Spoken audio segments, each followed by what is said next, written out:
I agree that religiosity, and spirituality have an important role as protecting factors in people's life. Because in scientific research works, religious contribute to a greater sense of purpose and control feeling. Religious offense provide a framework for understanding the purpose of life and one's role in the world. It offers answer to essential question and provide a sense of meaning and direction. Yung mga sumasampalataya or malalim yung mga pananampalataya, sila yung kadalasang merong comfort at fulfillment. Na kahit nahihirapan sila, na kahit down na sila, alam nilang may purpose yung paghihirap nila. And their action contribute to a greater plan or divine will. Yung yung panatag sila na kahit may problema sila, alam nilang kung malalim yung problema nila, alam nilang mas gagaan na, mas malaki yung ibibigay sa kanila ni Lord.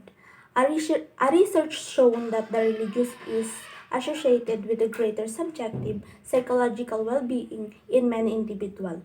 Here are some reasons why religiosity can contribute. Number 1, social support and community. Religious communities provide a strong social support networks because being a part of religious community can offer a sense of belonging, connection and support from like-minded individuals.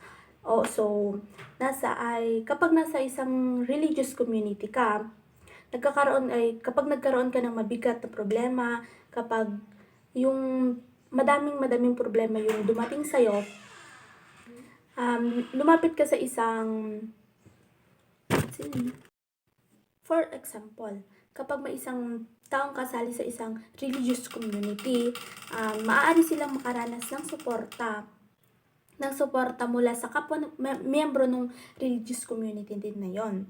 Kapag sila may pinagdaraanan, may problema, yung sunod-sunod yung problema nila, maaari silang lumapit dun sa isa sa miyembro ng religious community doon at alam naman nating mabibigyan sila ng support at ng payo para malagpasan nila yung problema na yon.